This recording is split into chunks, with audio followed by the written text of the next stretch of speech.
ଆଜି ଆମେ ପଢ଼ିବା ଆମ ପଞ୍ଚମ ଶ୍ରେଣୀ ସାହିତ୍ୟ ବହିରେ ଥିବା ଏକ ସୁନ୍ଦର ବିଷୟ ନଈଗଲା ଆପେ ମଥା। ପିଲାମାନେ ଏହି ବିଷୟଟି ଆମର ବହୁ ସମୟ ପର୍ଯ୍ୟନ୍ତ ମନେ ରହିବ ଏବଂ ବଡ଼ ହୋଇଗଲେ ମଧ୍ୟ ଆମେ ଏହି ଗୀତକୁ ଯେତେବେଳେ ଶୁଣିବା ଆମକୁ ପଞ୍ଚମ ଶ୍ରେଣୀ କଥା ମନେ ପଡ଼ିଯିବ। ଏହାକୁ ଲେଖିଛନ୍ତି ଶ୍ରୀ ବଟକୃଷ୍ଣ ଓଝା। ତାହେଲେ ବିଷୟଟିକୁ ପଢ଼ିବା ଆଉ ବୁଝିବା। ପିଲାମାନେ ସାଇକେଲଟିଏ କିଣିବ ଅନନ୍ତ ସାଇତିଛି କିଛି ଧନ, ଏକଥା ଜାଣିଲେ ଗୋପବନ୍ଧୁ ବାବୁ ଅଥିର ହୋଇଲା ମନ। ପିଲାମାନେ ଅନନ୍ତ କ'ଣ କରିଛି, ଗୋଟେ ସାଇକେଲଟେ କିଣିବ ବୋଲି ଧନ ସାଇତିଛି ଓ ରଖିଛି, ପଇସା ରଖିଛି। ଗୋପବନ୍ଧୁ ବାବୁ ଏକଥା ଜାଣିଲେ, ସେ ଜାଣିବାରୁ ତାଙ୍କ ମନ ଅଥିର ହେଲା। କ'ଣ ହେଲା ତାହେଲେ, କାହିଁକି ହେଲା? ମନ କଥା ମନେ ରଖି ଗୋପବନ୍ଧୁ କହିଲେ ଅଭାବ ଭାରି, ଟଙ୍କା ଥିଲେ ଦିଅ ଦେବି ମୁଁ ଅନନ୍ତ ଗଲେ ଦିନ 2-4।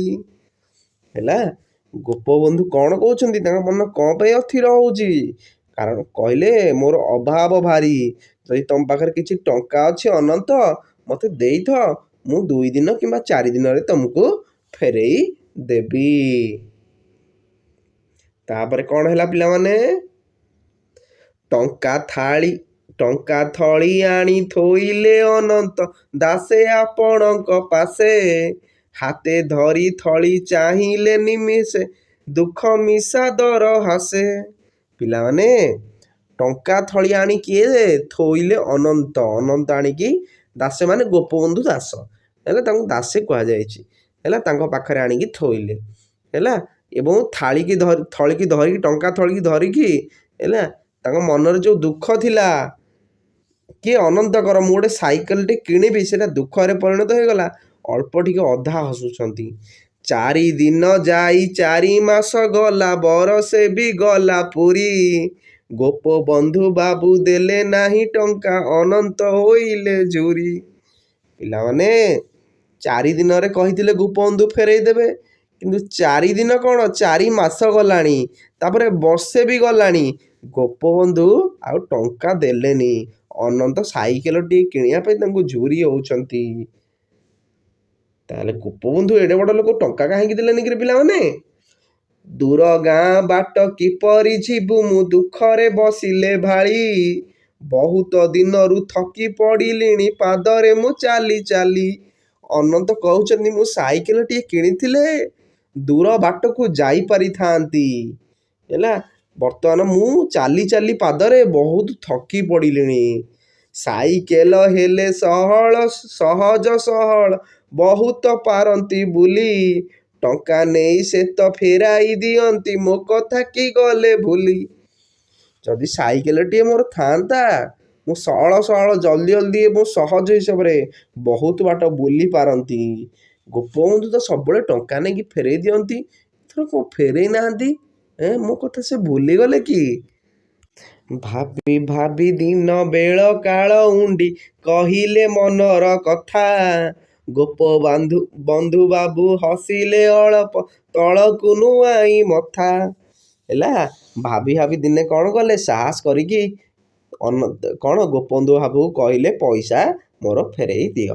ଗୋପବନ୍ଧୁ ବାବୁ ଅଳ୍ପ ହସିକି କ'ଣ ତଳକୁ ମଥା ନୁଆଇଁ ଦେଲେ। କ'ଣ ପିକିରେ?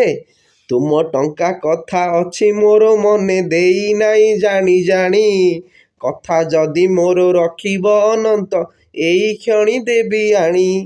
ତାପରେ ଗୋପବନ୍ଧୁ ବାବୁ କହୁଛନ୍ତି, ମୋର ଠିକ୍ ମନେ ଅଛି, ମୁଁ ଭୁଲି ଯାଇନି ତମ ଟଙ୍କା ଆଣିଛି ବୋଲି, ଯଦି ମୋର କଥା ରଖିବ ତାହେଲେ ସାଙ୍ଗେ ସାଙ୍ଗେ ମୁଁ ଟଙ୍କା ଆଣିକି ତମକୁ ଦେଇଦେବି।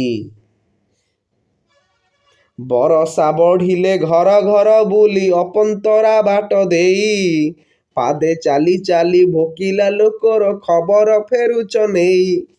ଅନନ୍ତ କ'ଣ କରୁଥିଲା? ଯେତେବେଳେ ବରଷା ବଢ଼ି, ଯେତେବେଳେ ନଈ ବଢ଼ି ଆସେ, ଘର ଘର ବୁଲି, ଯେଉଁ ବାଟେ ନାହିଁ ସିଆଡ଼େ ଯାଇକି ଲୋକଙ୍କର, ଭୋକିଲା ଲୋକଙ୍କର ଖବର ଆଣିକି ଗୋପବନ୍ଧୁ ବାବୁଙ୍କୁ ଦେଉଥିଲା। ଏମାନେ ଖାଇବାକୁ ପାଉନାହାନ୍ତି, ଗରିବ ଘର। ସାଇକେଲ ହେଲେ ସଡ଼କ ବାଟରେ ସୁବିଧାରେ ଯିବ ଚାଲି, ଅଭାବ କେଉଁଠି କିପରି ଜାଣିବ କହିଲେ ମନର ଭାଳି।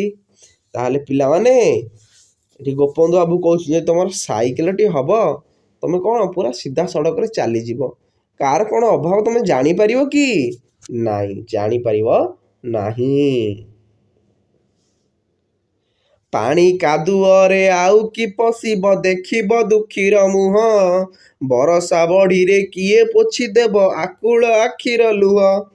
ପିଲାମାନେ, ପାଣି କାଦୁଅରେ ଆଉ କିଏ ପଶିବ? ସାଇକେଲ ହେବ, ସିଧା ସଡ଼କରେ ପଳେଇବ। ଆଉ ଦୁଃଖୀର ମୁହଁ ଦେଖିବ, ଏବଂ ବର୍ଷା ନଈ ବଢ଼ି ଆସିଲେ ସେ ଯେଉଁ ଦୁଃଖୀଙ୍କର ଲୁହ କିଏ ପୋଛିଦେବ ଆଉ? ଟଙ୍କା ନେଇଯାଅ ସାଇକେଲ କିଣା, ମନୁ କରିଦିଅ ଦୂର। ଦୁଃଖୀ ଜନସେବା ଯେଉଁଠି କରୁଛ, ତ ସରଗପୁର। ପିଲାମାନେ, ସେଠି ଗୋପବନ୍ଧୁ ବାବୁ ଟଙ୍କା ଦେଇଦେଲେ ଏବଂ କହିଲେ ସାଇକେଲ କିଣିବା କଥା ମନରୁ ଦୂର କରିଦିଅ। ତମେ ଯେଉଁଠି ଦୁଃଖୀଙ୍କର ସେବା କରୁଛ ସେଇଠି ହିଁ ସ୍ୱର୍ଗ ଅଛି।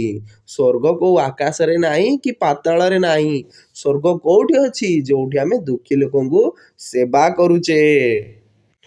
ମଣି ମୁକୁତାର ଝଲକରୁ ବଳି, ଶୁଖିଲା ଅଧରୁ ହସ।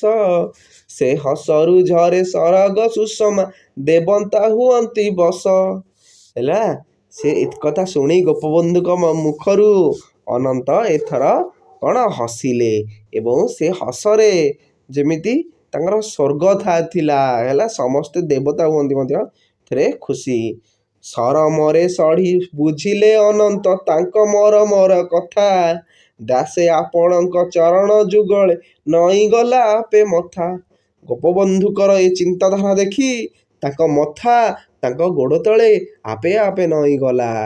ବୁଝିଗଲା ତ ପିଲାମାନେ? ସୁନ୍ଦର ବିଷୟ ପିଲାମାନେ। ହେଲା, ତମେ ଆକୁ ବହୁତ ଦିନ ପର୍ଯ୍ୟନ୍ତ ମନେ ରଖିବ।